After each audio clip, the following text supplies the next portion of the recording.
La Facultad de Derecho da la más cordial bienvenida a todas y todos nuestros seguidores al conversatorio El legado de Ruth Bader, que será moderado por la doctora Ana Eloísa Heredia.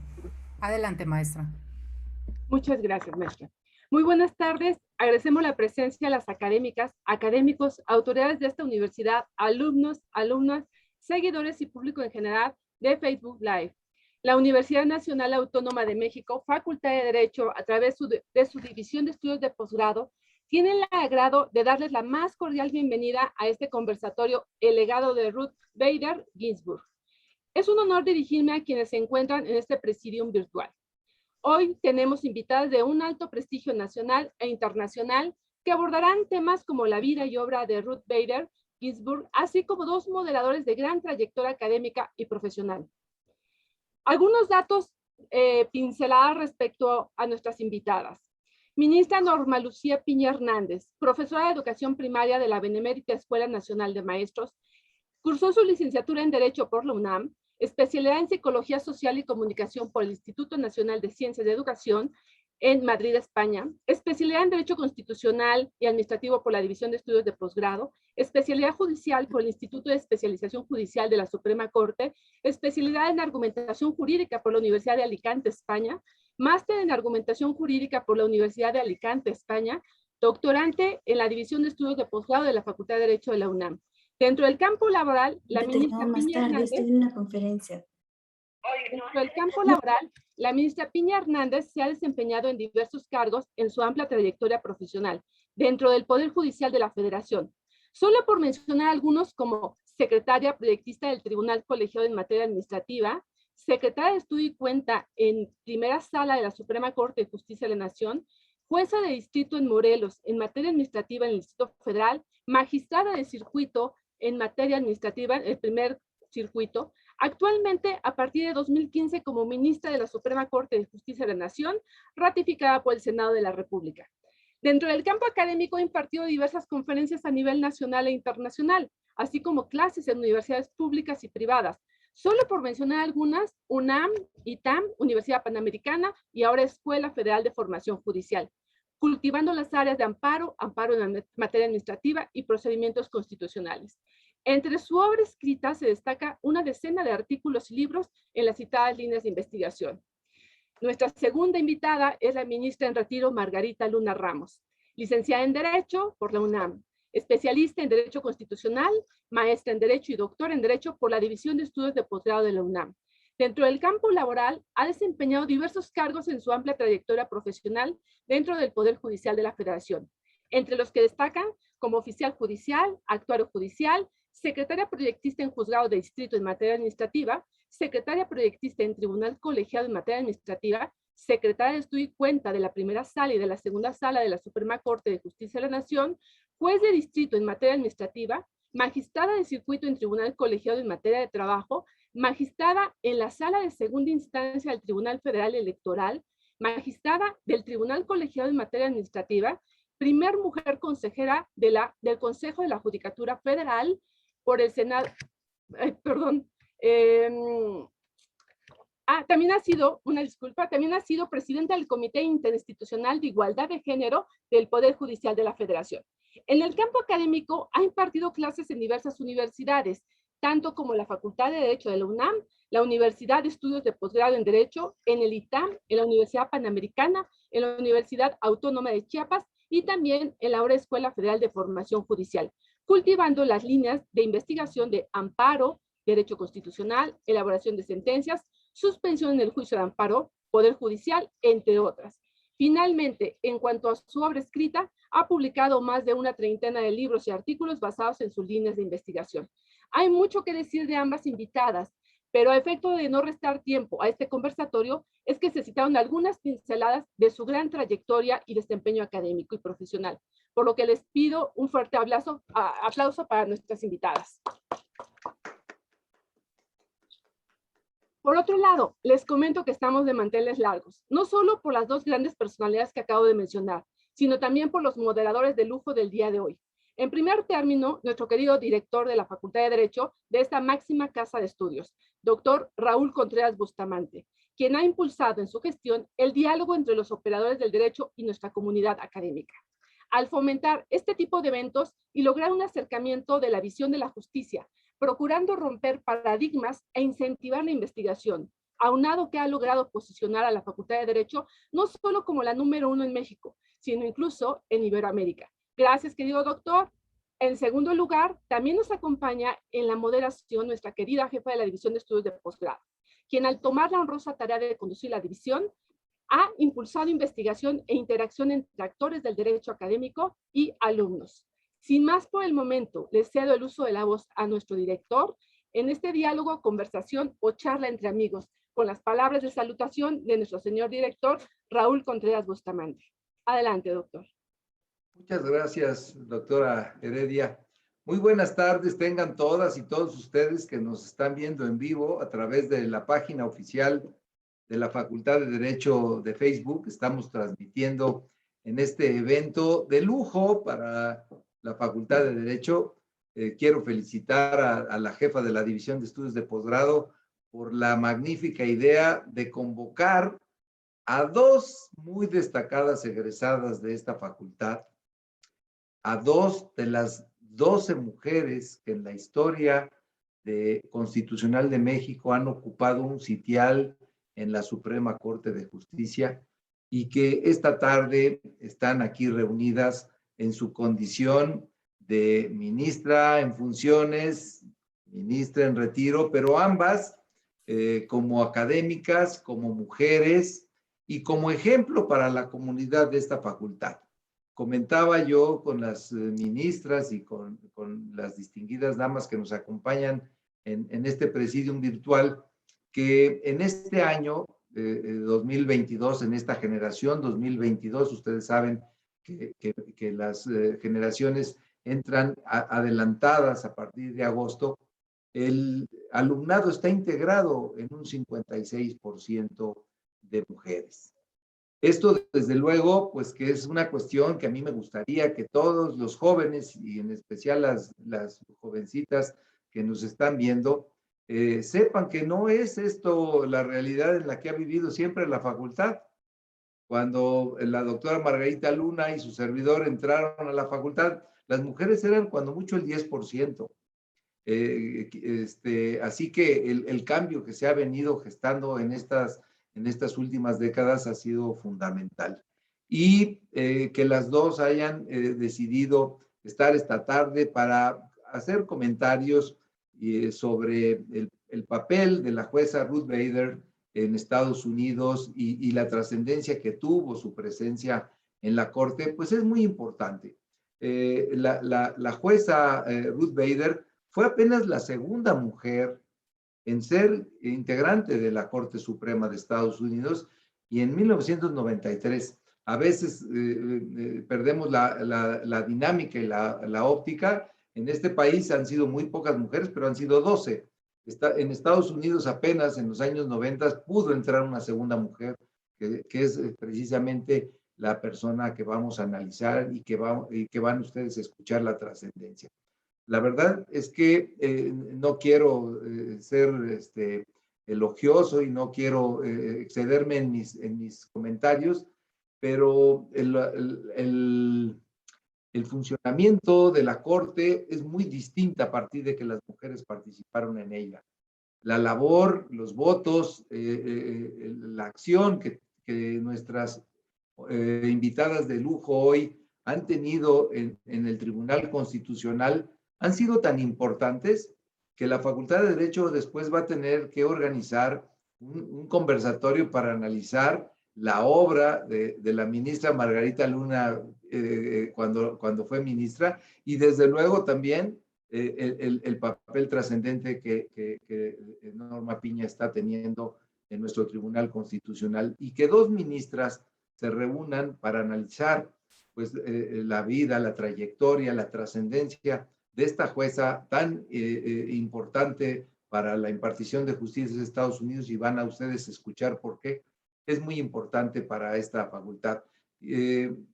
Ministras Piña y Luna, quiero decirles que la Facultad de Derecho se siente verdaderamente honrada, orgullosa de tener egresadas como ustedes, que son ejemplo para el alumnado de esta facultad y que han sido verdaderas pioneras, que han venido abriendo espacios que estoy seguro que las jóvenes que vienen detrás habrán de aprovechar y habrán de acrecentar y habrán de seguir de ustedes como ejemplo. Muchas gracias por estar esta tarde con nosotros y doctora Guadalupe Fernández Ruiz, ¿quisieras tú comenzar, hacer un comentario y comenzar con el conversatorio? Sí, director, muchísimas gracias. Bueno, pues únicamente reiterar la bienvenida que ya expresó el señor director y este evento, este conversatorio que gira en torno a la figura de la juez Ruth Bader, bueno, pues tiene como principal propósito seguir la línea que ella marcó en la defensa de los derechos civiles, que en gran medida transformó las reglas del juego de nuestra sociedad. Así es que comencemos, si ustedes no disponen otra cosa.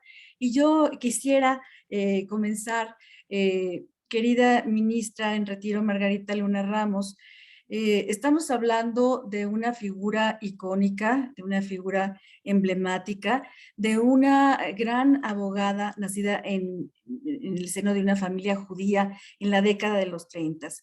¿En qué contexto se desarrolla la vida de Ruth?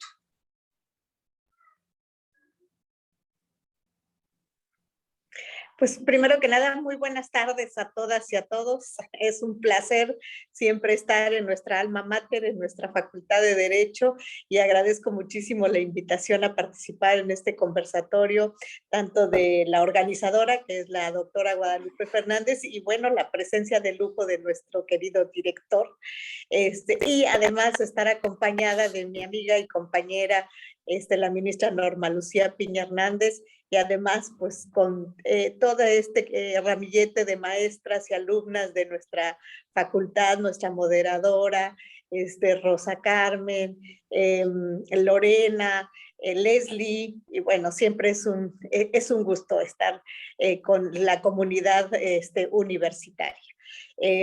Bueno, pues tratando de entrar en materia y tratando de contestar la pregunta que me ha formulado la doctora Lupita Fernández, pues primero que nada decir que, como ella mencionó, Ruth Bader Ginsburg nació el 15 de mayo de 1933, pues fíjense, hace ya un rato, en Brooklyn, Nueva York, en el seno de una familia judía, caracterizada pues por la cultura del esfuerzo.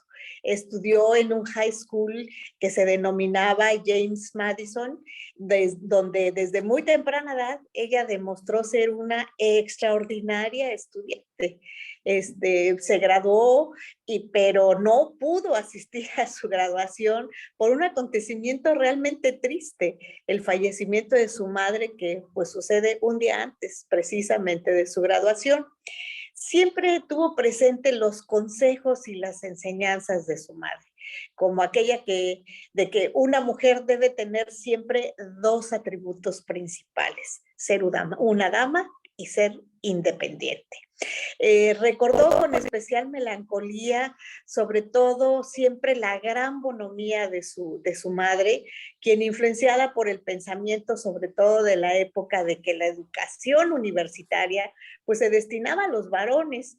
A pesar de ser también ella una magnífica estudiante, su madre sacrificó sus estudios para trabajar en una fábrica y contribuir al pago de la educación profesional de su hermano. Pues vivencias como esta condujeron a la rectitud de su existencia, consciente de que son las convicciones las que impulsan nuestro actuar. Ilustración que desde luego le permitió transitar por la vida de manera responsable, ecuánime, libre, firme, decidida, auténtica, como fue ella siempre. Yo por el momento me quedaría con esto para dar el contexto del lugar donde nació, de la época en la que nació y los valores y principios que desde muy tierna edad pues prácticamente rigieron su vida. Hasta aquí me quedo en este momento. Ministra Norma Piña, quizá las jóvenes que nos ven no saben que las mujeres empezaron a estudiar apenas en el siglo XX, los últimos 10 años del siglo XIX y el siglo XX, y que gracias a que empezaron a entrar a las universidades, después pudieron luchar para que se les fuera reconocido su derecho a ser ciudadanas, y que poco a poco han tenido que abrir. Para acabar de dar contexto, yo estudié un poco de la biografía y sé que cuando entró doña Ruth a Harvard, eran 9 mujeres para 500 estudiantes, y que de alguna manera, muy joven ella, estudiando la carrera, empezó a compaginar su vida de casada con la vida de estudiante, y quizá sería muy interesante para nuestras estudiantes saber cómo le hace o cómo le debe de hacer una mujer para poder sobreponerse, pues, a esas mayorías que desde luego deben haber sido bastante difíciles de manejar, haber podido entrar a trabajos en donde eran muy pocas las oportunidades que se abrían a las mujeres, y tener que compaginar las dificultades de la vida profesional con poder llevar una vida plena, estar casada y quizá tener hijos, y al mismo tiempo poder desarrollar ambos trabajos. ¿Qué nos puedes comentar, Norma? Sí, gracias. Bueno, no quiero repetir las palabras de la ministra Margarita Luna, pero agradezco la invitación para participar en este conversatorio, sobre todo porque hablamos de una mujer que, independientemente que considero que se ha hecho más famosa a partir de su fallecimiento, muchas de nosotras la hemos tenido como un icono desde antes, desde que era juez suprema en la Corte de Estados Unidos. Y asimismo creo que quiero resaltar que es un placer estar con la comunidad universitaria y conversar también con mi amiga y compañera en tribunal colegiado y en corte, la ministra Margarita Luna Ramos. Ella siempre, y ahora se lo voy a ganar, ella siempre dice que nuestra labor como compañeras en órganos colegiados rompió con el dicho de mujeres juntas ni difuntas, porque lo cierto es que compaginamos muy bien, nos respetábamos los criterios de cada una, pero aprendimos, avanzamos, construimos. Entonces es para mí un honor estar con ella también en este conversatorio. Bueno, ya entrando en materia, quiero comentarles que, por ejemplo, a los 17 años, Ruth Bader cursó estudios de pregrado en la Universidad de Cornell en el estado de Nueva York, y ahí estudió artes y literatura. Cuando se graduó un mes después, contrajo matrimonio con Martin Ginsburg, su esposo, y al año, en 1955, dio a luz a su hija mayor. Es decir, Ruth tenía entonces, cuando fue madre, 21 años. Realmente era una mujer joven. Pero un año después, es decir, con su niña, con un año, fueron admitidos los dos, tanto el esposo como ella, para estudiar y obtener un grado en la Escuela de Derecho de la Universidad de Harvard, y en la que fue una de las pocas mujeres entre los 500 hombres de su generación. En esos tiempos, y que ahí vemos la diferencia, incluso se cuestionaba que una mujer estudiara Derecho, por ejemplo, en la Universidad de Harvard, porque eso implicaba el quitarle lugar a un hombre. Y en esa medida fue cuestionada incluso por el decano de la universidad. Si nosotros vemos la película de 2018 que se llama La voz de la igualdad, retrata fielmente y de una manera muy romántica cómo Ruth tuvo que lidiar con sus deberes como estudiante y madre. Y además se tuvo que encargar de los deberes académicos de su esposo cuando fue diagnosticado con cáncer durante el segundo año en Harvard. Es decir, no solo era estudiante por sus propios méritos, era madre de una niña pequeña, y además iba a las clases del esposo para que él no se atrasara porque estaba con una enfermedad grave.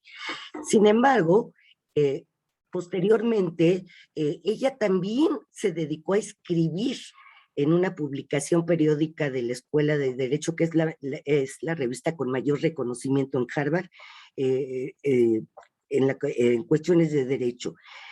Pero además, no solo quedó ahí, sino que no le reconocieron sus estudios, tuvo que volver a cursar la carrera.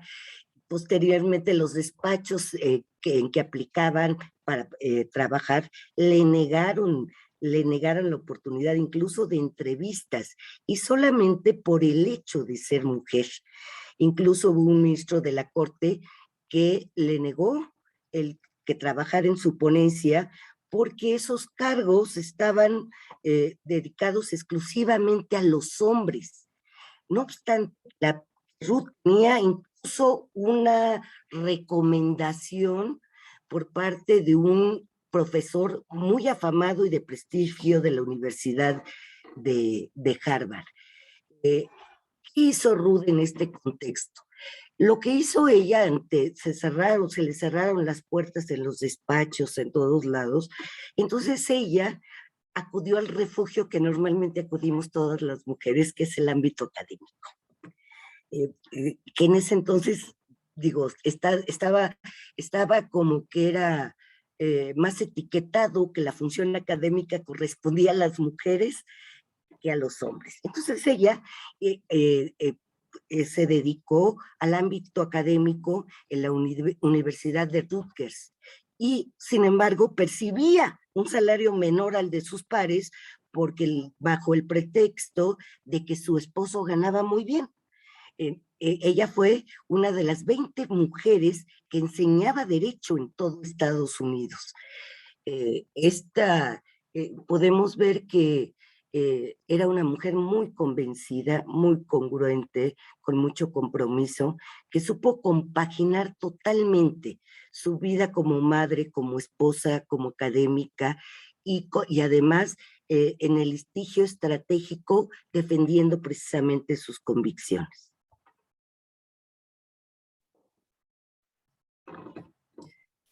Bueno, ministra Luna Ramos, escuchando esta trayectoria que nos ha comentado la ministra Norma Piña y viendo realmente el esfuerzo que realizó Ruth Bader, ¿nos podría comentar acerca de cuáles son sus primeros pasos en la vida laboral?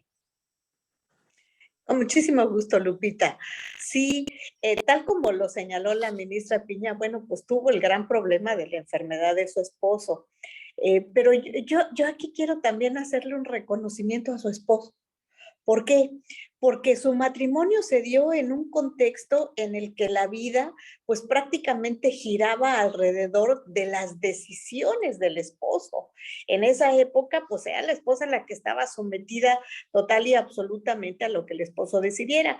Y él jamás tuvo empacho alguno en que los dos se inscribieran a la Facultad de Derecho en Harvard, y bueno, no contaba con que se iba a enfermar de cáncer, pero finalmente jamás le puso ese obstáculo, y más todavía con mayor razón cuando ellos tienen a la primera bebé al primer año de haberse casado. Entonces, pues el problema realmente era mayúsculo, como ya se había mencionado, pues porque era aceptar que ella estudiara, era aceptar que tenían un bebé y que tenían que cuidarlo los dos porque no había de otra, y que al final de cuentas él de igual manera contribuía al cuidado y a la educación de la bebé, y mientras uno estaba en clases el otro se quedaba con la bebé, y veían cómo se organizaban. Pero fue un problema de dos que a mí me parece que en esa época y en ese contexto es algo realmente admirable. Si hoy resulta admirable y paradigmático en nuestra época, imagínense en los años 30. Esto es algo inusitado, fuera de serie. Entonces, por esa razón, digo, el reconocimiento es para ambos, pero el esposo realmente juega un papel muy importante en esta relación. Ahora, ella, pues definitivamente siempre fue una mujer con una inteligencia extraordinaria. siempre jugó al primer lugar en donde estuviera. Y bueno, en ese momento, además de las labores familiares, el problema de la enfermedad, pues lleva prácticamente la carrera 2 veces, pues yo creo que por eso salió tan buena. A lo mejor a mí me faltó repetir una segunda ocasión, porque ella llevó su carrera y llevó la carrera de su esposo para que él no perdiera la oportunidad de graduarse. Entonces quiere decir que ella fue cada vez, pues, remachando más el conocimiento, y bueno, pues creo que por eso fue fabulosa. Entonces, después de graduarse, bueno, el esposo acepta este trabajo que le dan después de recuperarse de la enfermedad, que afortunadamente en ese momento lo logró, después le volvió, pero en ese momento lo logró. Y él se emplea en Nueva York, la ciudad natal de Ruth, y regresan a Nueva York. Entonces ella concluye los estudios en la Universidad de Columbia. Ahí termina la facultad, nuevamente como primera alumna de su clase, y pues trata ella de buscar algún empleo, pero efectivamente el hecho de ser mujer hace que ninguna firma quiera otorgarle esa oportunidad, y eso pues resulta para ella bastante frustrante. Y como ya lo mencionó la ministra Piña, pues ella se va a la universidad a dar clases, y bueno, tenía toda la experiencia para eso. Fue directora del proyecto de derechos de la mujer de la Unión Americana de Libertades Civiles. Además, empezó a tratar de litigar por su cuenta, porque como no le daban la oportunidad en los despachos, entonces llevó 6 casos históricos sobre igualdad de género ante la Suprema Corte de los Estados Unidos. Ella estaba convencida de que lograr la igualdad de derechos pues beneficiaba tanto a hombres como a mujeres, y así lo demostró en un caso que ganó respecto de la seguridad social, que al otorgar beneficios de viudez solamente a las mujeres y no a los hombres, pues ella alegaba que se desconocían los derechos laborales de aquellas y la discriminación de estos. Esto es totalmente paradójico, porque fíjense que estamos hablando de este caso que ella presenta ante la Suprema Corte, pues en los inicios de su carrera, pues debe haber sido por los años 40, cuando mucho, inicios de los 50. Y nosotros en la Suprema Corte de Justicia de la Nación, todavía durante mi estancia en la segunda sala, declaramos la inconstitucionalidad. Norma se acordará de esto. Declaramos la inconstitucionalidad de la ley del ISSSTE y de la ley del Seguro Social, porque tampoco permitía que los varones pudieran cobrar la pensión de viudez de la mujer trabajadora. ¿Por qué?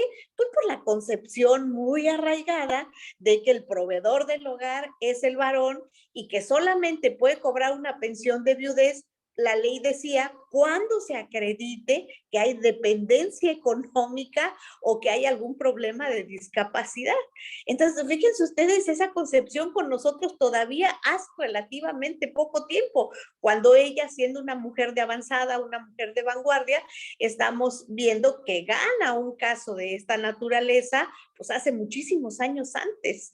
Entonces, pues eso nos da una muestra, una idea del pensamiento tan revolucionario que tuvo, no solamente en el desarrollo de su vida como estudiante de derecho, como madre, como esposa, sino como litigante, trayendo a colación asuntos que hoy en día todavía apenas resultan ser presentados y apenas ganados hace relativamente poco tiempo. Eso nos da una muestra de su gran capacidad y sobre todo de ese espíritu vanguardista que ella siempre manifestó. Yo me quedaría hasta aquí ahorita en relación a las primeras incursiones profesionales que ella hizo.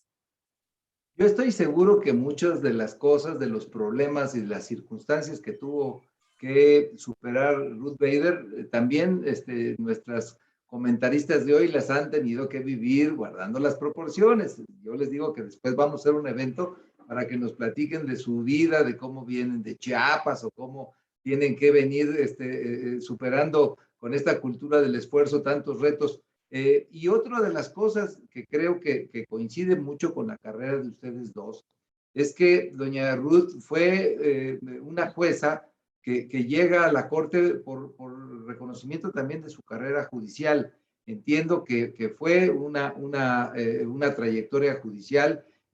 No sé, ministra, si tú recuerdas algunos rasgos de cómo fue desarrollándose dentro ya de la vida del Poder Judicial o como impartidora de justicia, y cuáles son las circunstancias que van preparando, pues que Bill Clinton la proponga para que fuera votada por el Senado para que fuera ministra de la Corte.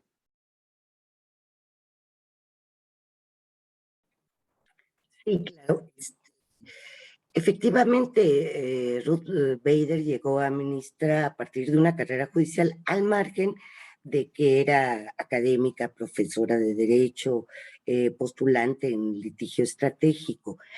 La primera posición que ocupa Ruth en la Judicatura Federal fue como secretaria en un juzgado del Distrito Sur de Nueva York durante 2 años.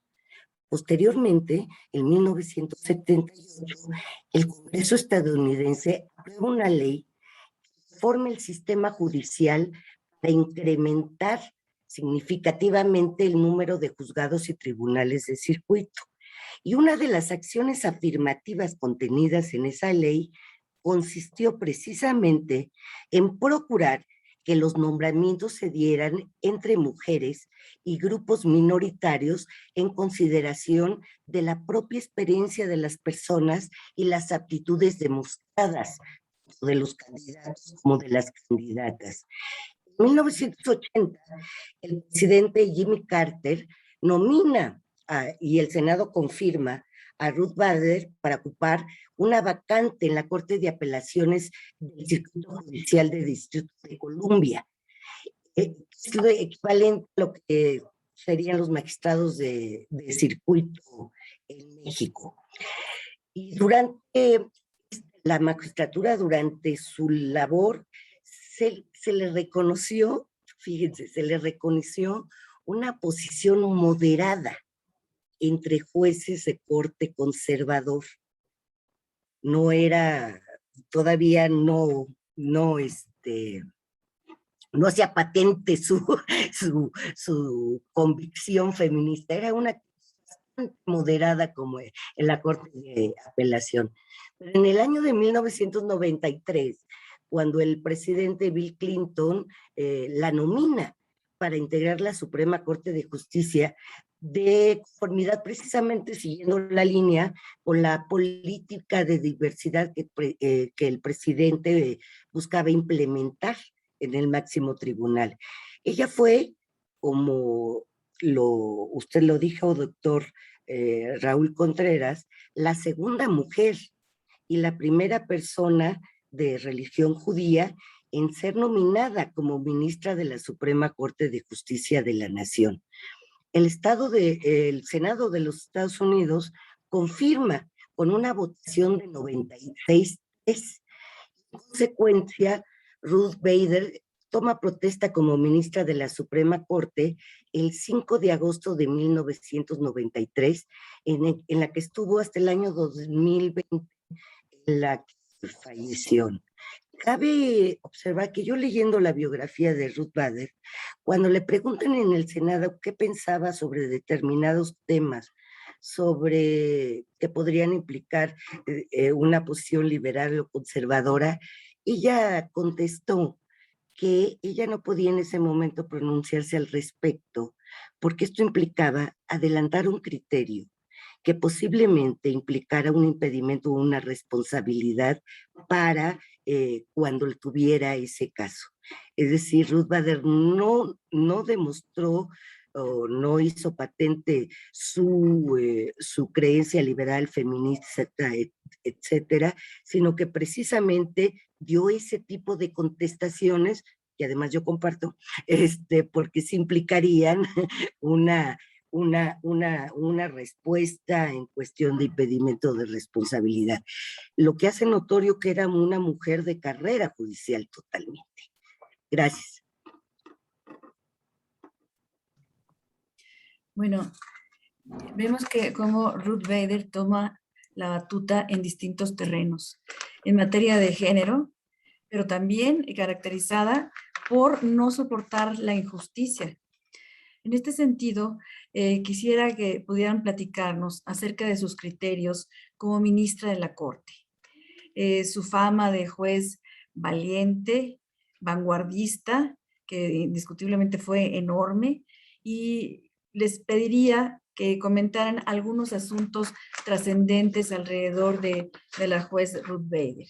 Aquí sabemos que ella sufrió discriminación en carne propia, sobre todo, bueno, básicamente en el ámbito laboral, dadas las condiciones imperantes en esa época. No obstante, como ya lo mencionó la ministra Norma Piña, haber sido la mejor estudiante de su generación. En este sentido, ministra Norma Piña, yo le preguntaría si usted puede relatarnos algún evento importante que haya sido resuelto por ella en esta materia.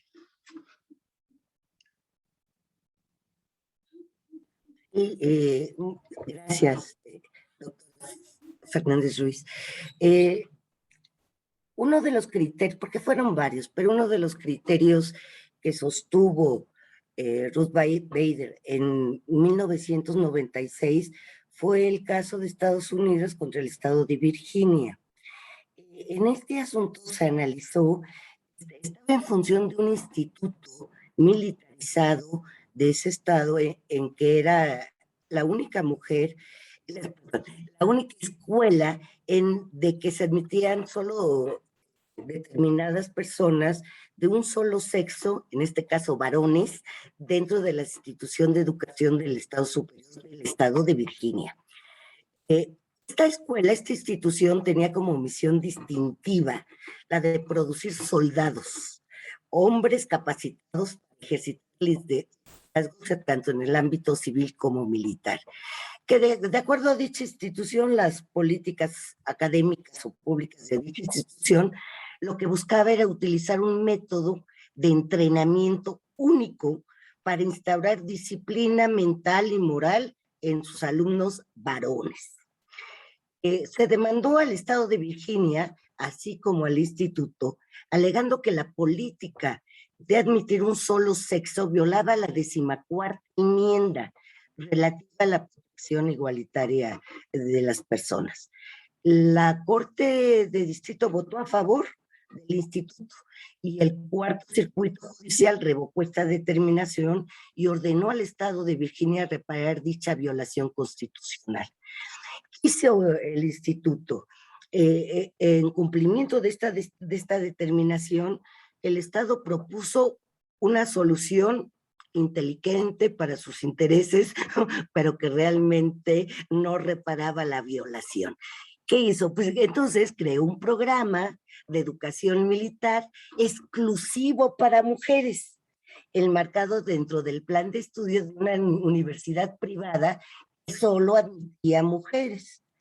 La Corte de Distrito, como la Corte de Apelaciones del Cuarto Circuito Judicial, consideraron que estaba cumplida la sentencia. Sin embargo, admitió que la Corte de Apelaciones admitió que tendría que pasar por un escrutinio alto de igualdad, por lo que corrió un test adicional y encontró que a pesar del prestigio histórico del Instituto Militarizado de Virginia, las oportunidades educativas en ambas instituciones eran similares y por lo tanto pues, la sentencia está cumplida. La Unión impugnó esta resolución de segunda instancia ante la Suprema Corte de Justicia y una vez en la Suprema Corte, el Estado de Virginia argumentó que la educación de un solo sexo acarreaba beneficios pedagógicos y que si se admitieran mujeres al instituto, este tendría que modificar su tradicional plan de estudios para adaptarlo y con ello arriesgarse a perder el método educativo que le caracterizaba. ¿Qué hizo la juez Bader? Resolvió, en primer lugar, que las partes que busquen defender la educación pública basada en una distinción de género deberían demostrar una justificación sumamente persuasiva. Es lo que en México manejamos en la Corte como una justificación reforzada y que aportara suficientes razones para justificar dicha distinción. Después relató que tales distinciones basadas en el género respondían a un legado histórico, ya que durante 130 años las mujeres no podían votar en Estados Unidos. Es decir, las mujeres no contaban dentro del lema "Nosotros el pueblo", consagrados en el texto de la Constitución estadounidense. Además, durante los siguientes 50 años, había permanecido la doctrina gubernamental consistente en que todos los niveles de gobierno podían abstenerse de brindar oportunidades a mujeres en espacios tradicionalmente concebidos para los hombres, mientras existiera una justificación razonable. Resolvió ella la medida implementada el Estado de Virginia de crear una institución educativa exclusiva de mujeres no atendía a una política justificada de diversidad, y además existía evidencia de mujeres que se habían desempeñado de manera exitosa en el propio ejército, por lo que el plan de estudios de excelencia que mencionaba el Estado de Virginia fuera una justificación razonable que hiciera posible esta distinción. Concluyó que la educación basada en una distinción de género resultaba inconstitucional, pues no existía una justificación suficiente para sostener que las mujeres no podían desempeñarse de manera satisfactoria en esta institución militar, y que esta medida no había sido idónea, pues la nueva escuela para mujeres no podía brindar la misma educación que se brindaba para los hombres, y las mujeres no se iban a beneficiar del plan de estudios. Y que ese escrutinio laxo que había establecido la Corte de Apelación tenía que haber sido estricto para arribar a la conclusión que se estaba en una categoría sospechosa y que el Estado de Virginia, por lo tanto, violaba la garantía de igualdad contenida en la 14ª enmienda. Yo sí quiero comentar que gran mérito también de Ruth Bader fue una interpretación. Si nosotros leemos la 4ª enmienda, no habla de igualdad entre hombres y mujeres. La 4ª enmienda, como todos sabemos, es en relación que todas las personas nacidas en Estados Unidos tendrán iguales oportunidades. Entonces, esta interpretación dinámica de la Constitución estadounidense fue a la conclusión a la que llegó Ruth Bader. Sí me gustaría leer una cita que hace en la sentencia que dice: una clasificación basada en el sexo se establece como presuntamente inválida y es incompatible una ley o política que le niega a las mujeres las mismas oportunidades para aspirar, lograr, participar y contribuir a la sociedad conforme a lo que pueden hacer. Este asunto salió 7-1 en contra del juez Scalia, y estuvo ausente otro juez de la Suprema Corte.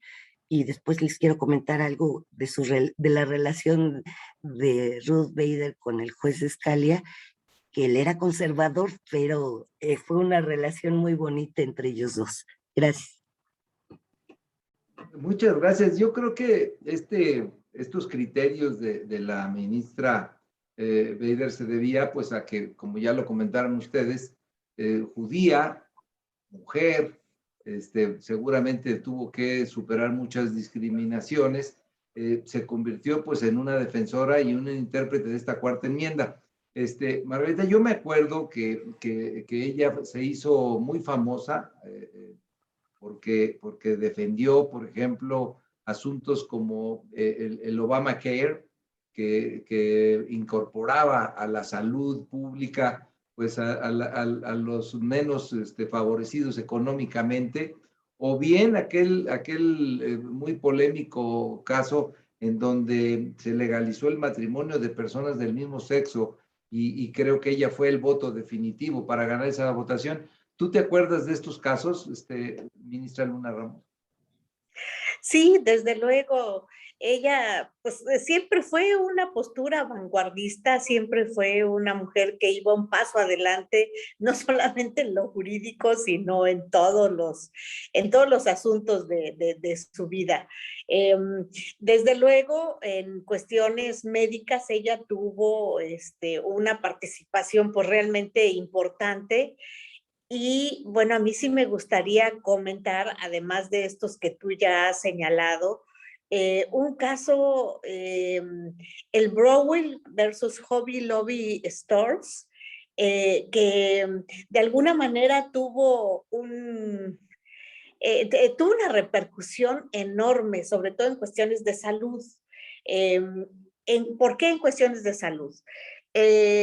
Lo importante en esto era señalar que la Corte debía decidir que si la Ley de Restauración de la Libertad Religiosa de 1993 permite al Estado de Salud y Servicios Humanos de Estados Unidos exigir que 3 corporaciones cerradas brinden cobertura de seguros médicos para métodos anticonceptivos que violen las creencias religiosas, dice, sinceras, de los propietarios de las compañías, sostenemos que las regulaciones que imponen esta obligación violan de alguna manera esta ley de restauración de libertad religiosa que prohíbe al gobierno federal tomar cualquier acción que grave, dice la ley, sustancialmente el ejercicio de la religión, a menos que esa acción constituya el medio menos restrictivo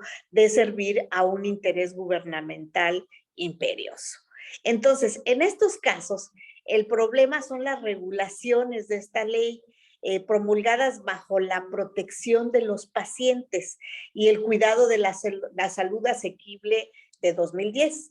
Generalmente requiere que los empleadores con 50 o más empleados a tiempo completo ofrezcan un plan de salud grupal, una cobertura de seguro médico grupal que brinde pues una cobertura esencial mínima. Cualquier empleador cubierto que no brinde esa cobertura esencial mínima debe de pagar un precio sustancial o atenerse también a una serie de sanciones.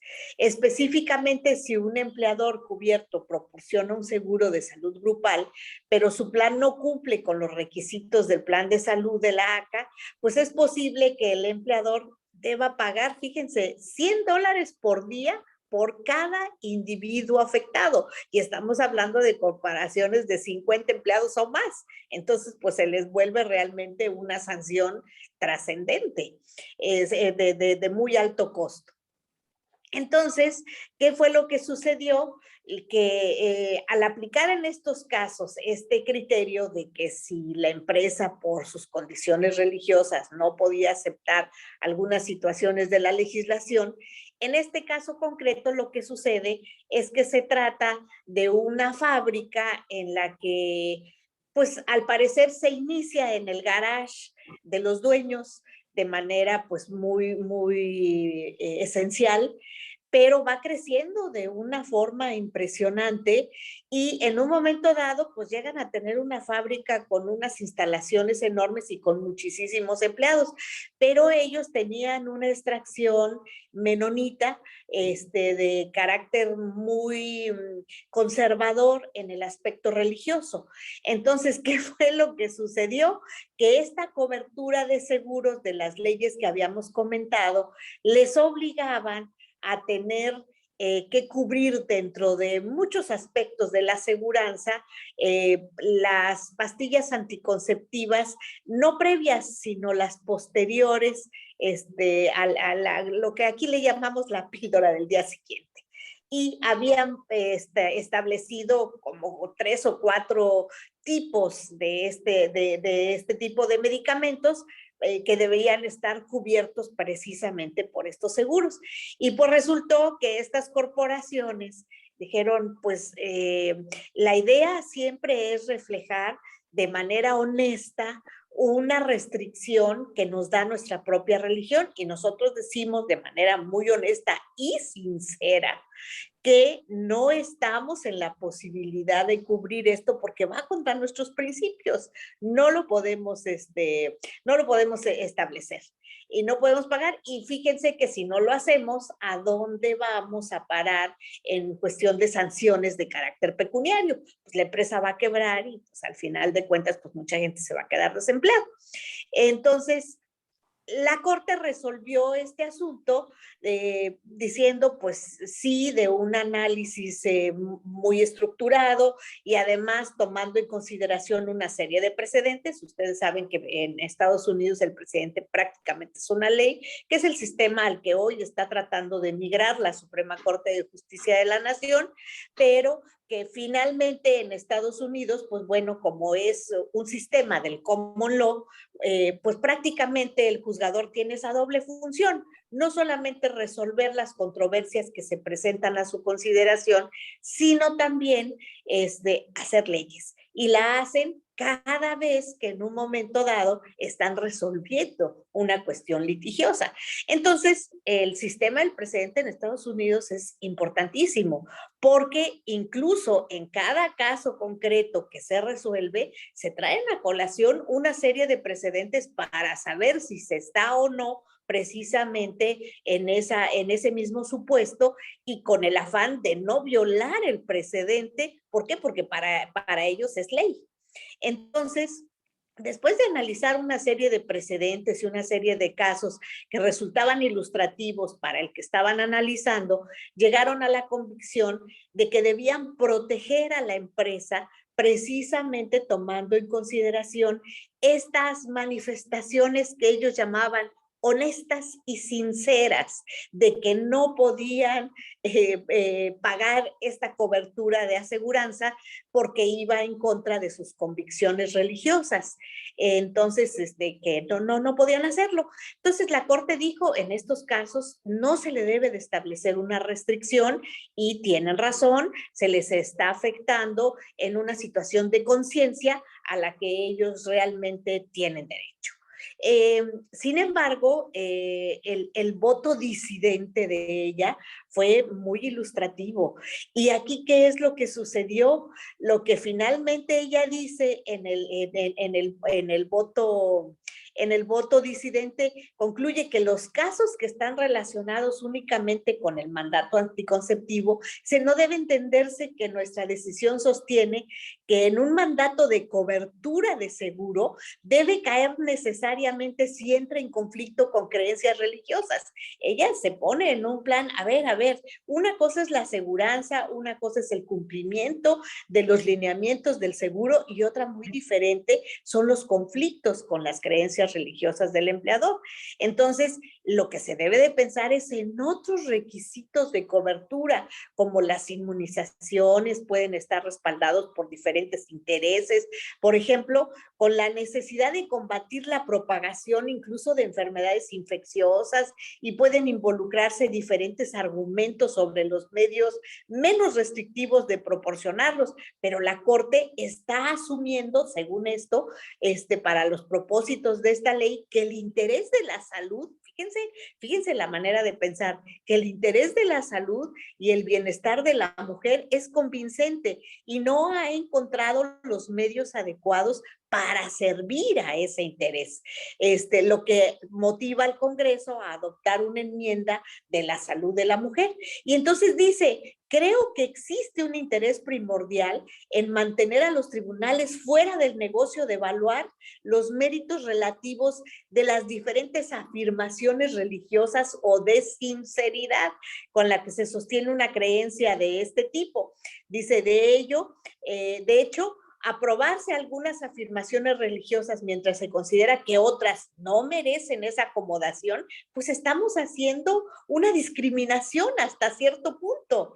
Entonces, dice, podría percibirse cómo se favorece una religión sobre otra. Y eso no es correcto.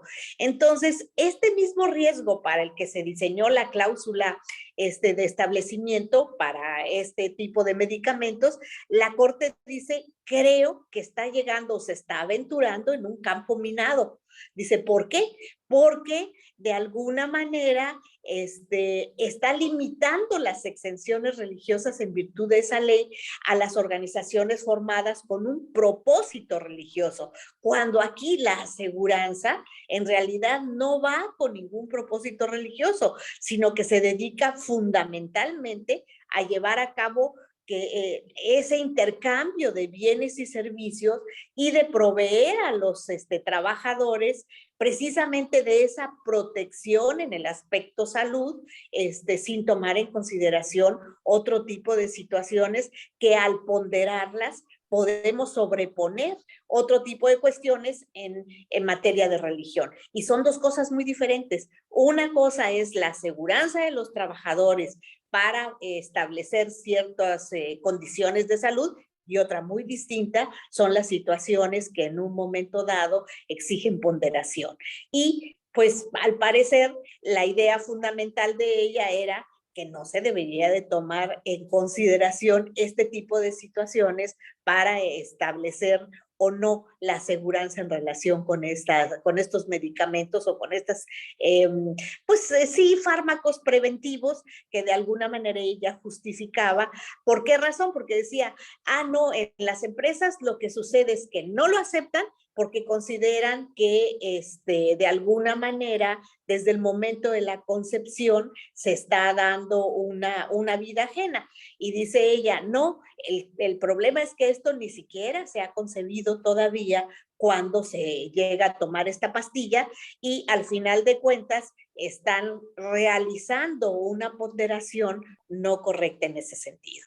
Entonces, pues bueno, esto sí expresa realmente un pensamiento de vanguardia en ese sentido.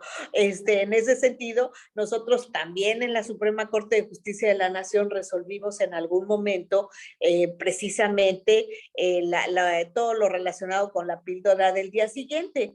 Pero estamos hablando de muchos años después. Estos son precedentes que se dieron pues hace mucho más tiempo en los que ella pues expresó su criterio y podría ella quedarse sola o podría estar acompañada con algún otro de los ministros que compartían su criterio, pero eso no era algo que a ella le importara. Si su convicción, si su análisis del expediente y de los precedentes de la ley, de la Constitución, le daban precisamente esa convicción, pues para ella era más que suficiente, lo cual pues denota una gran valentía y una gran seguridad jurídica en su conocimiento y en su experiencia, cosa que para mí siempre ha resultado ser admirable. Pues sí, ciertamente se trata de una mujer muy, muy vanguardista que rompió muchos esquemas, muchos modelos, pero también ha dejado una huella profunda. De manera que entonces vemos que actualmente se le sigue incorporando en ámbitos jurídicos y no jurídicos. En este sentido vemos simplemente un ejemplo, como por ejemplo el creador de estas caricaturas de Los Simpson, Matt Groening, la toma la figura de ella para personificar a una juez, precisamente una jueza de la Corte Suprema de la Tierra, ¿no? Y ahorita escuchándolas realmente nos damos cuenta, bueno, pues que sí, realmente de alguna medida es una jueza que ha trascendido los ámbitos de los Estados Unidos, ¿no? En este sentido, ministra Luna Ramos, yo quisiera que nos comentara, dentro de los muchos asuntos resueltos por ella, se caracterizó por ser una juez de decisiones firmes, que aun cuando el resto de sus compañeros votaban en cierto sentido, como usted mencionó, si ella no estaba convencida de ese criterio, se sostenía con gran valentía en cuanto a su convicción y soportando en ese momento la disidencia correspondiente. ¿Qué comentario nos podría hacer en torno a alguno de sus votos más famosos? Sí, yo creo que esa valentía la caracterizó siempre. Yo creo que desde que era niña, desde que era estudiante, fue parte de su carácter, de su formación, de su manera de ser y sobre todo de la seguridad que siempre tuvo de sus convicciones y de su conocimiento. Hubo un asunto en el que, bueno, es conocido en los precedentes como Lily M. Ledbetter, y en contra de Goodyear Tire and Rubber Company Inc. Entonces, resulta que en este asunto, esta mujer, Ledbetter, era empleada de una empresa. Era empleada de una empresa y a los empleados asalariados de esta empresa, de una planta productora, pues se les otorgaron o negaron aumentos basados siempre en evaluaciones de desempeño. El supervisor hacía cada determinado tiempo una evaluación del desempeño de los integrantes de la planta y con base en ello sus salarios podían verse aumentados o disminuidos. Pero resulta que a Ledbetter jamás le dieron los aumentos que ella solicitó, no obstante que le hicieron muchísimas evaluaciones. Entonces, cuando ya ella se jubila, lo que hace es presentar un cuestionamiento ante la Comisión de Igualdad de Oportunidades en el Empleo, y en esta comisión pues dice que en realidad pues ella sufrió de discriminación laboral por razón de sexo, conforme a la Ley de los Derechos Civiles, fíjense, de 1964, porque el tribunal permitió que, perdón, de 1964, porque a ella nunca le permitieron realmente que pudiera aumentar su sueldo y ella se jubila pues con un sueldo muy por debajo de los que los compañeros que tenían un puesto similar pudieron haberse jubilado o pudieron haber cobrado en su momento. La situación de desventaja había sido pues realmente muy fuerte. Entonces ella presenta este juicio, se lo aceptan, y no solo eso, sino que en primera instancia le dan la razón y dicen que efectivamente las evaluaciones fueron injustas y que por tanto ella tiene derecho a que le paguen retroactivamente los daños que le causaron por estas situaciones. Pues hasta ahí todo iba pues en jauja y diciendo qué bien que de alguna manera se le está reconociendo esta situación. Sin embargo, en la apelación, la situación cambió, pero radicalmente. Da un vuelco de 180 grados. ¿Por qué razón? Porque en la apelación la empresa lo que hace valer es una excepción de prescripción. Y lo que le dicen es, fíjense que no es correcto que se haya aceptado la procedencia del juicio porque conforme a la ley que rige esta materia, tenía 180 días para hacer valer su pretensión. Y ella lo hizo a partir de la última evaluación después de los 180 días. Y entonces le dicen, está prescrita su acción. Pues todo lo que había ganado pues se viene para abajo, se revoca la sentencia de primera instancia y bueno, este asunto llega a la Suprema Corte de Justicia de Estados Unidos y en la Suprema Corte de Justicia también después de valorar muchos precedentes en materia de prescripción, uno que se dio en una aerolínea, otro que se dio en una escuela de Delaware y otros muchos más, pues llegan a la conclusión de que ella trató de combatir una situación en la que ya el tiempo había pasado. Prácticamente es lo que nosotros aquí llamaríamos, pues se le declaró improcedente el juicio por extemporaneidad. Entonces, no le dan la razón y dicen que si ella hubiera promovido esto, cuando menos dentro de los 180 días a partir de la última evaluación que le hicieron, pues que igual sí hubiera tenido una sentencia estimatoria. Sin embargo, el voto disidente de la ministra yo creo que es importantísimo porque fíjense el análisis que hace. No es que entre al fondo del asunto para decir, no, si ella sufría de discriminación y las evaluaciones eran justas. No, dijo, si nosotros apreciamos todo el material probatorio que ella llegó desde un principio y donde ella va marcando todas las ocasiones en que le hicieron una evaluación y que esa evaluación no fue favorable, pero no fue favorable no porque ella se condujera de una manera indebida. ¿Por qué razón? Porque hay declaraciones en la primera instancia de alguno de sus supervisores en el que él dijo, pues sí era una buena trabajadora, sí hacía bien su trabajo, pero bueno, las evaluaciones pues así salían. Además, dice, tan era buena trabajadora que incluso se hizo acreedora a un premio por desempeño. Entonces, ¿cómo es posible que si alguien que se hace acreedor a un premio por desempeño resulte que no satisface las evaluaciones para poder aspirar a un salario más alto? Entonces, bueno, esto nosotros así manejado pensaríamos que se está hablando del fondo del asunto.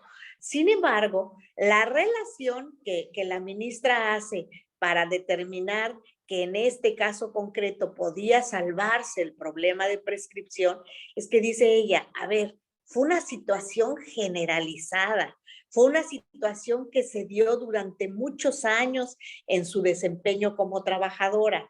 Entonces, ¿por qué quieren que en un momento dado sea a partir de la última supervisión que haya estado dentro de este plazo? Cuando si tenemos muchísimas supervisiones que se dieron en el tiempo y en ninguna de ellas se le hizo realmente justicia y ella probó en muchos de los casos que así fue, ¿por qué tenemos que basar esto exclusivamente en la última? Cuando es una situación que para nosotros podría llamarse de tracto sucesivo, porque vino dándose de manera continua, de manera uniforme.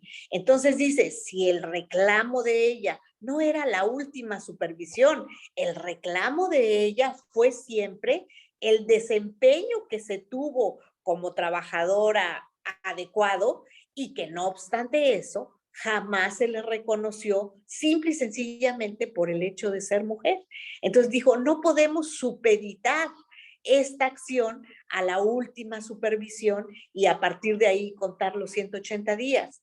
Dice, si nosotros, y ella pone un ejemplo en su voto, donde dice, vamos a pensar que hay un supervisor afroamericano y que comienza ganando lo mismo que todos los demás supervisores y con el paso del tiempo vamos viendo que el incremento de su salario no se da y que al final de cuentas no lo corren porque trabaja bien. Si se puede, hay algún reconocimiento, pero nunca alcanza a tener prácticamente el sueldo de sus compañeros que todos son de piel blanca. Entonces dice, bueno, pues pasa exactamente lo mismo. No es que esté reclamando una discriminación en lo individual y que a partir de ella tenga que darse el cómputo de una fecha, sino que se está estableciendo una discriminación laboral que se dio durante años y que no podemos supeditarla a la última, puesto que todas conformaron parte de esa conducta, pues que le dio una discriminación igual. Entonces, esa es la razón fundamental que ella hace, pero fíjense qué manera de argumentar y de estructurar jurídicamente para decir algo que al final de cuentas, pues se le pasó el plazo y se le fue el tiempo y su demanda es extemporánea y pues ahí se ven, ¿no? La forma en que ella estructura toda una argumentación para decir, no podemos tomar en cuenta solamente la última ni supeditarlo a ese plazo. ¿Por qué razón? Porque de alguna manera está hablando de todo un tiempo de trabajo. Pero bueno, ella se queda prácticamente sola en este voto, pero muy convencida y dando sobre todo una argumentación convincente hasta cierto punto, que bueno, como decían en la corte, conmovió, pero no convenció a sus compañeros. Así nos llegaban a decir a veces a nosotros, conmovió mucho tu argumentación, pero no nos convenció. ¿Por qué? Pues porque el asunto se resolvió en sentido contrario, pero al final de cuentas es un voto muy importante en cuanto a la argumentación jurídica que le da a una mujer que ella dice era un grupo vulnerable, además, vulnerable en relación con los varones, y no podía decírsele en ese momento, no, tu demanda simple y sencillamente es extemporánea, sin ir más allá del análisis que traía consigo este caso en lo particular, en una situación pues triste porque ella se jubila con un sueldo muy, muy bajo. Este es un asunto que en lo personal sí me parece emblemático y donde ella pues lo sustenta pues prácticamente con una gran convicción. Ha sido fabuloso escuchar de parte de dos ministras analizar y enjuiciar pues el trabajo de una ministra de una corte de un país vecino que fue sentando ejemplo y precedentes. Y yo quisiera preguntarle a la ministra Norma Piña, retomando este hilo conductor de que lograron conmover, pero no convencer. Tanto en la Corte Suprema de Estados Unidos como en la de México, la presencia de las mujeres ha sido excepcional y siempre minoritaria. Cuando la ministra Luna Ramos estaba en activo, eran dos mujeres, y hoy siguen siendo dos mujeres las que están ahí. Entonces, ahora son tres, es cierto, porque acaba de entrar Margarita. De todos modos, pues son una minoría, no estamos hablando todavía de un cuerpo colegiado paritario, y siempre pues tratar de convencer desde un enfoque femenino a una mayoría masculina en estos temas, pues me imagino que marcan mucho de lo que es ejemplar las resoluciones en donde pudo vencer y convencer, y las otras en donde simplemente pues hacía muy buenos votos particulares para dejar bien establecido su criterio. Ministra Norma Piña, ¿hay algún comentario que tú quisieras hacer en este sentido de cuál es el trabajo argumentativo tan complicado que tiene una mujer, no solamente para demostrar que es buena jurista, sino para lograr convencer a una mayoría masculina en estos temas? Y tomando el ejemplo de Ruth, ¿qué es lo que ustedes hacen? ¿Qué es lo que ustedes piensan cuando les toca ser los ponentes para tratar no solamente de interpretar bien el derecho y tratar de impartir justicia, sino pensando en que siempre van a tener, además de ser convincentes, convencer a una mayoría masculina en una corte? Creo que pudiera ser muy interesante. ¿Qué pasa por la cabeza de una mujer ministra cuando tiene que hacer estas ponencias? Sí, gracias por la pregunta. Yo te puedo hablar desde mi propia experiencia. Y mi experiencia en la primera sala y en el pleno es que tengo compañeros y compañeras que tienen sus propias convicciones, pero reconozco que no están en cuanto a la resolución de los asuntos. Acoto. En cuanto a la resolución de los asuntos, sí toman en cuenta la perspectiva de género, sí toman en cuenta la igualdad sustantiva entre hombres y mujeres, y sí ven un lado eminentemente en relación a los derechos de las mujeres, las niñas y adolescentes para resolver. En cuanto a qué se tiene que hacer para convencer, yo creo que la sentencia, si tiene una argumentación jurídica suficientemente convincente que justifique la conclusión final en relación con el parámetro de regularidad constitucional que la propia Corte fijó, no tienes que convencer, el razonamiento de la propia sentencia es lo que lleva a que los ministros y las ministras voten en el sentido que consideren conveniente, y en ciertos temas tienen que votar conforme a sus propias convicciones, y es lo que tenemos que respetar unos a otros. Yo creo que el comentario de Margarita convenció el argumento, ¿cómo convenció? Pero no... Conmovió, Conmovió, pero no no convenció. convenció. ¿Qué sucede? Que a lo mejor podríamos usar un argumento muy conmovedor en relación a ser una especie de, no de justicia, porque yo estoy convencida que la justicia se consigue mediante la aplicación del derecho, no está desligado y es un falso dilema, pero a lo mejor los argumentos son muy conmovedores en función a cuestiones de hecho, ¿sí? Sin embargo, ya cuando se ven los razonamientos jurídicos de la sentencia, pues los argumentos conmueven en función de una realidad social de hecho, pero jurídicamente la sentencia pues no convence a los demás ministros. Por eso yo decía, acotando esta situación a la resolución de los asuntos, y en eso sí quiero ser muy clara, yo creo que en la primera sala y lógicamente los ministros de la primera sala que integran la segunda sala y algunos de la segunda sala también tienen una visión muy abierta, sobre todo están muy convencidos del juzgar con perspectiva de género. Y eso se ve notablemente en las últimas resoluciones de la Corte en cuanto a los derechos reproductivos de la mujer. Ahí se nota, se advierte el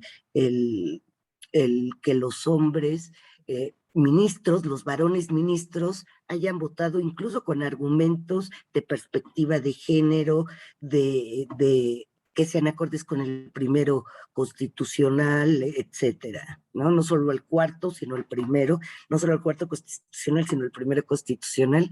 Yo creo que ahí se ve los argumentos de los varones ministros y de mis compañeras ministras. Gracias. Ministra Norma Piña, recientemente, hace ya varias semanas, la Suprema Corte de Justicia de la Nación resolvió algunos asuntos relacionados en torno a la interrupción del embarazo. En este sentido, tomando en cuenta la figura de Ruth Bader, ¿cuál fue el criterio en este sentido que tuvo ella?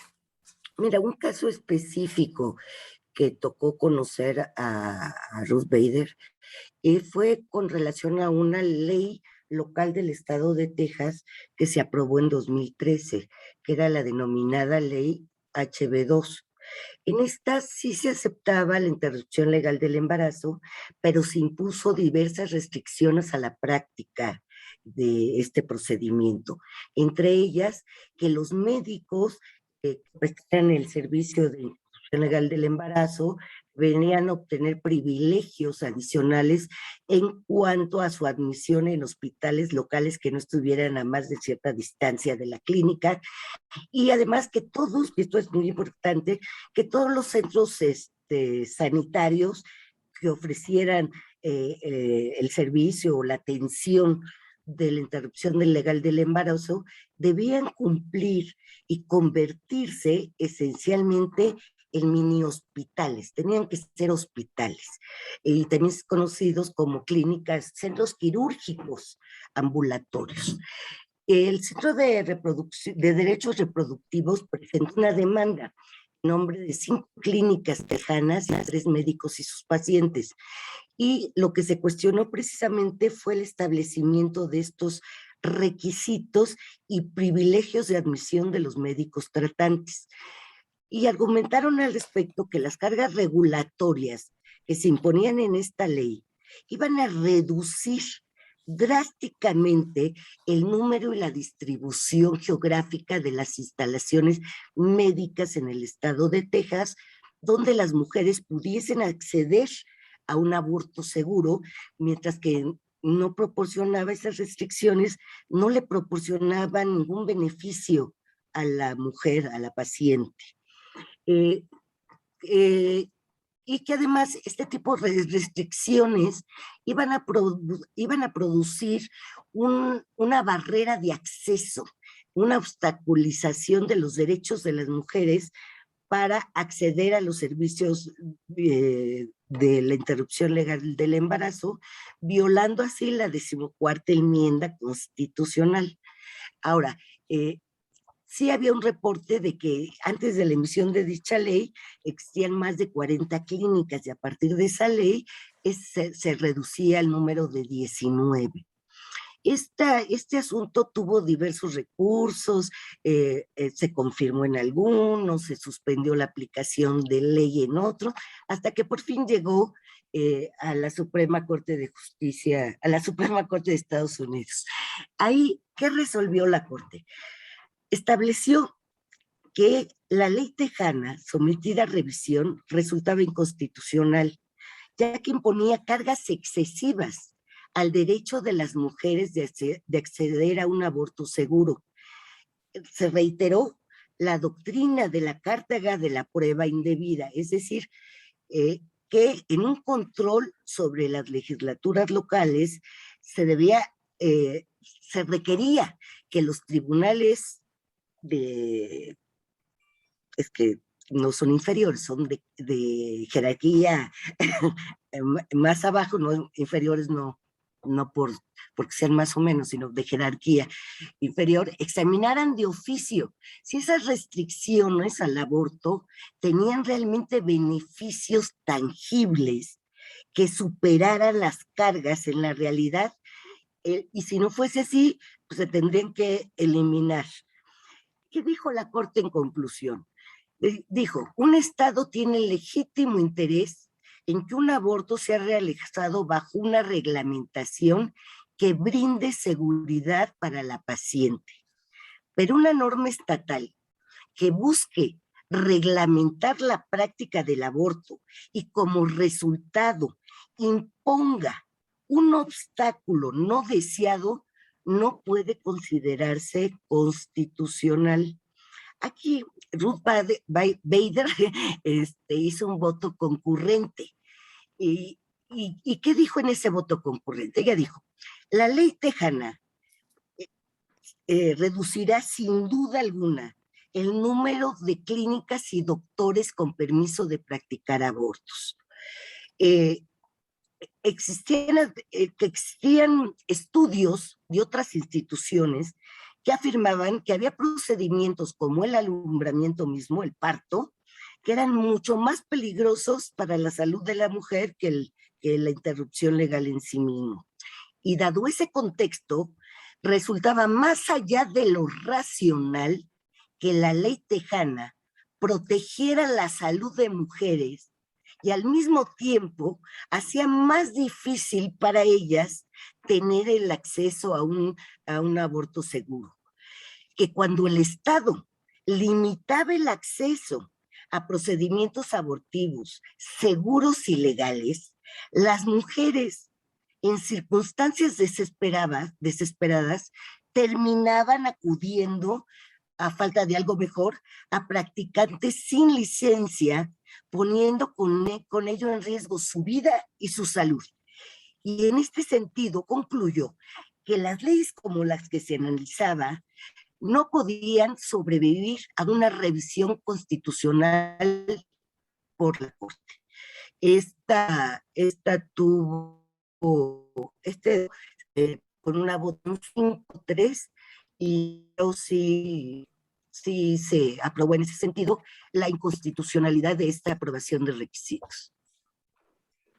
Pues ha sido una charla muy enriquecedora y yo quisiera que a manera de conclusión, ministra Margarita Luna Ramos, pudieras dar algunas ideas finales que te surja de la importancia de analizar esta trayectoria y de que nuestros estudiantes conozcan sobre la vida de esta mujer icónica en la impartición de justicia, y que al mismo tiempo les pudieras mandar un mensaje a las mujeres que están empezando su carrera, qué tendrían que hacer como para llegar en el futuro ser las futuras Ruth Bader o las futuras Margarita Luna Ramos o las futuras Norma Piña? ¿Qué pudieras decirle pues, a estas estudiantes que las han escuchado y a estos jóvenes que las están escuchando con tanto interés? Sí, cómo no, director, con muchísimo gusto. Bueno, primero que nada, comentarles que yo tuve el gusto de conocer a Ruth Bader Ginsburg. ¿Por qué razón? Porque en 2017 acudí al Congreso Internacional de la Asociación Internacional de Mujeres Juezas en Washington, y ella fue justamente la que inauguró este congreso. Ya era una mujer grande, menudita, chiquita, pero bueno, con una estatura de la cabeza al cielo enorme, un discurso sentido, un discurso bonito, con un gran mensaje para las mujeres. Y por supuesto, pues su presencia fue para todas nosotras pues, es realmente un agasajo, era una mujer icónica, lo sigue siendo aún después de muerta. Entonces fue una experiencia muy, muy bonita.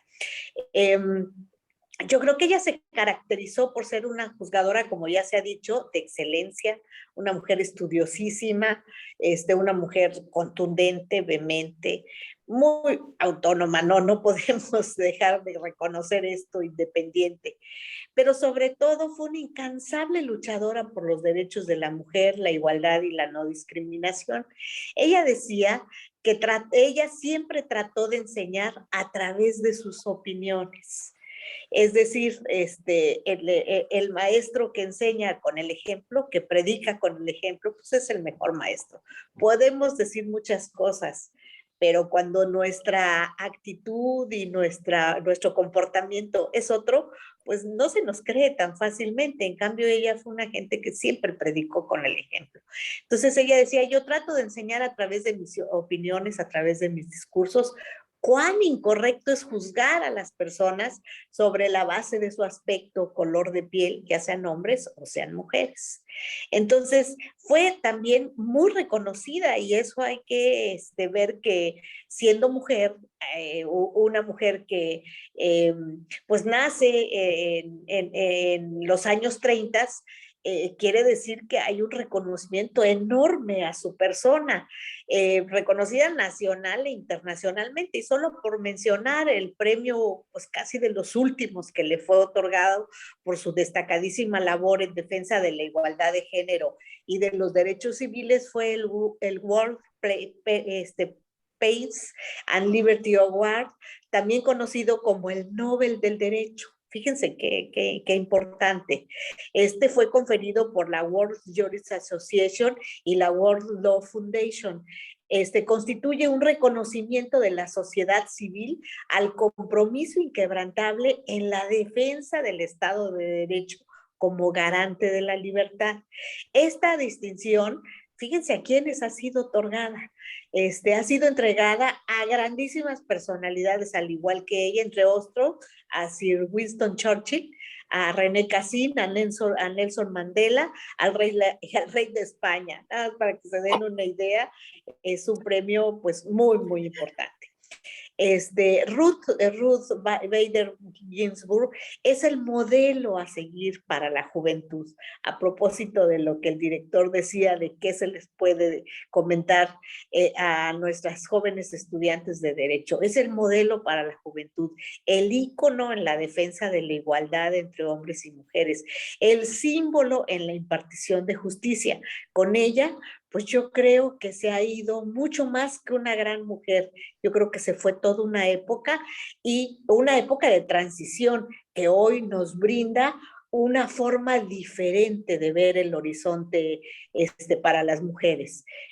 Pues yo creo que fue mucho más que una actitud de la mente y de la conducta, pero yo creo que nos dejó algo muy importante, el recuerdo de una existencia ejemplar, el recuerdo de una mujer a la que hay que seguir de cerca, para ir aprendiendo día con día, no solamente de las cuestiones profesionales y jurídicas que nos enseñó con todos los asuntos que corresponden a su legado jurídico, sino como mujer, como persona, como madre, como esposa.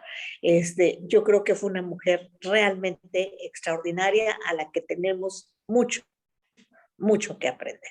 Muchas gracias. Muchas gracias nuevamente por la invitación. Bueno, ministra Norma Piña, yo le rogaría que fuera tan amable de hacer el cierre de esta charla y por favor, antes de ello, de expresarnos cuáles serían sus conclusiones sobre esta figura tan emblemática de la que hemos hablado. Sí, con mucho gusto. En primer lugar, qué envidia, Margarita, no me habías contado que la conociste personalmente. Después platicamos. Pero bueno, qué bonito. Yo creo que no podemos afirmar que han sido pocas las mujeres que han hecho de su vida